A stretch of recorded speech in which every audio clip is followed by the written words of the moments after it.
why should people come to see this play?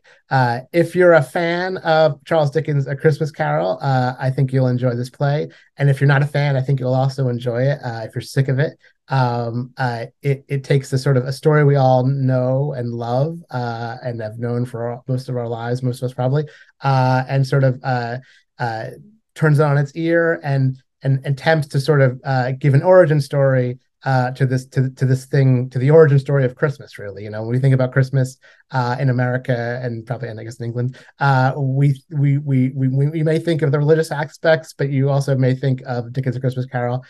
If you like that stuff, you'll enjoy it. Hi, my name is Matt Schatz. I am the author of the play Past, a Present Yet to Come at InHouse Theatre Company. If you want to learn more about this play, please listen to this conversation. So it's about a young man named Fred, an entrepreneur. And he's from the Dickens story, Scrooge's nephew. He is a young aspiring businessman, family man. He wants to. He has a nightcap business, hats not drinks, that he's trying to sort of get funding for. And he has this idea. To play a Christmas trick on his uncle. He sees this play called The Goblins Who Stole a Sexton, which was based on a story from Charles Dickens' the Pickwick Papers, I believe. He sees this production and he has this idea to sort of put on this play with a similar story. The Goblins Who Stole a Sexton is like very similar to A Christmas Carol. It's like, goblins come in the middle of the night and it's a sexton and he's got to change his ways and they show him the past and the future. So he has this idea to put on this play to sort of make his uncle Scrooge, who sort of has become this sort of bad man over time. He has this idea to put on a play to sort of change him. And he really loves his uncle because his uncle is a businessman and he aspires to be this great, rich entrepreneurial businessman. So to do so, he meets with the sort of the impresario female producer who produced the Goblins play, gets her on board, and then to write it, they hook up with this guy Charles Boz Dickens, who's maybe not doing so great. He had a couple hits and he's kind of a little bit down on his luck and needs the dough. So they get him to write it, and then conflict of all various kinds ensues. Whether like anytime you try to put on a play, conflict happens, and in this case, Dickens, doesn't love this producer who produced the other play. It turns out without his knowing, and all this other kind of stuff. And Dickens, in my version, is kind of like this womanizing, mumbly character who you think will be eloquent, but only writes eloquently, doesn't speak or act eloquently, or in a dignified manner. So yeah, it's about them trying to put on this play and all the crazy, wacky things that can happen when three people get the idea for some reason to put on a theatrical production. Where did the idea for the Past, Present Yet to come from? I think so. I was looking back at my emails. I see that it was in 2021. So it was 2 years ago, Christmas time, maybe around this time 2 years ago. I would think I was taking a walk with my baby. Now I have two, but first baby. And I saw, I think, ads. I think it was for the maybe CTG's A Christmas Carol with Bradley Whitford. And I started thinking about it, and I started thinking about how I really like A Christmas Carol. I've always liked it, and I've seen many iterations, and I've read it, and I've seen, I've seen the Muppets, and I remember I grew up with the Disney one where Mickey plays, Bob Cratchit. And I've always liked it, but to me, there's always something that like I didn't buy about it. And I think the thing that I didn't buy about it is the magic of it. And I think that I have a hard time believing in magic, whether it be a story on stage.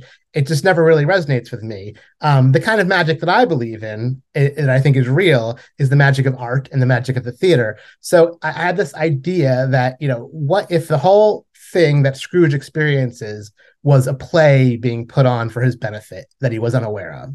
And I love the idea, obviously I'm a theater maker and a playwright. And so I love the idea of a bunch of people getting together to basically put on a show for one audience member, Scrooge, to sort of try to change him. So that was how it started.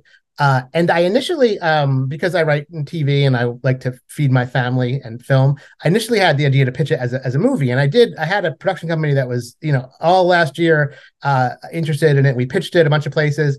And it got some good, nice responses. And I wrote a big pitch and everything for it. I think, there was that one with I didn't see it, but there was like a modern day retelling of A Christmas Carol with who was Ryan Reynolds or something. I try not to see anything. And the sort of the feeling was that one, maybe that wasn't killing it at the box office, maybe. And then also it's like we've sort of had maybe we've had a lot of it, that we have it every year. We all go see it every year. So I was like, well, instead of me pitching it, and I had, a pretty big company attached and everything, and maybe possibly exciting actor to play Charles Dickens that was attached. But I said, let me write it as a play, to sort of as a proof of concept, almost. And also it's fun to write a play. So I decided to write it as a play. Of course, the play turned out totally different than the movie would have turned out. Just three actors, and sort of all the characters that I imagined for the movie are sort of off screen and all this stuff. But so that was how that began. And of course, like I said before, I love theater is my true love. So sort of imagining as a play first, and maybe it's the way it was meant to be. Maybe at some point in the future I'll try to make it into a movie or something. That was the genesis of the idea. Yeah, and I also at the same time I had this other idea for another Dickens related story. There's this story I wanted to write a musical about this true story of Dickens, who had this tenant later in his life, a Jewish woman who took issue with the character Fagin the Jew and Oliver Twist, and he was converted from sort of an anti-Semite to less of one. So there was this. I wanted to write sort of they write these letters. I wanted to write sort of an epistolary musical song cycle or something, because I'm a composer as well. I write musicals. So I didn't do that, and I sort of incorporated that theme also into this play. So it was sort of like two Dickens things in one. So yeah, I think that's where it came from. What are the main themes of the play? There's sort of, the expected themes of sort of redemption and sort of, looking at our past and growing, and sort of the themes that are in the source material, as it were, A Christmas Carol. But also, there's a theme of what art can do, how an artist takes real life and has to change it and turn it into art, which is a theme that I think a lot about and write a lot about. There's sort of redemption of all the characters. They all sort of have to make changes. There's also this theme of sort of Dickens anti-Semitism, or probably Jew hatred, which probably would be the term at the time. That I did when I wrote it. It's always timely, but it seems even more timely now, unfortunately. Really about sort of the power of stories, and why we make theater, and why we make art, and if the point of art is to change us, or just to educate us, or just to entertain us, or all three, or one of those, and sort of all those questions. And it's just about three people becoming friends. Some people say that puns are the lowest form of humor, and the people that say that I find to be really unfunny. I actually love puns. I love sort of wordplay in all my work. I think there's a lot of wordplay. I try not to make it too self-conscious, but when you're dealing with writers, you're dealing with people who are smart, and folks in Victorian England who are people of letters. You can have some fun with wordplay. So there's that stuff. There's that stuff in the play. There's a lot of because we have Dickens as a main character. He's sort of and he's no stranger to wordplay, though he claims he doesn't like puns, but there's puns in his stuff. So who's lying? So I love that stuff. I'm a lyricist, a musical theater writer too, and I just, nothing delights me more than a sort of joke based on misunderstandings of words or even rhyming words and or surprising turns of phrase. Those things are sort of like I have a mind that sort of leaps at puns and rhymes and things like that. So it's going to be, I enjoy it. So my thought and hope is that an audience enjoys it as well. And I think some people do.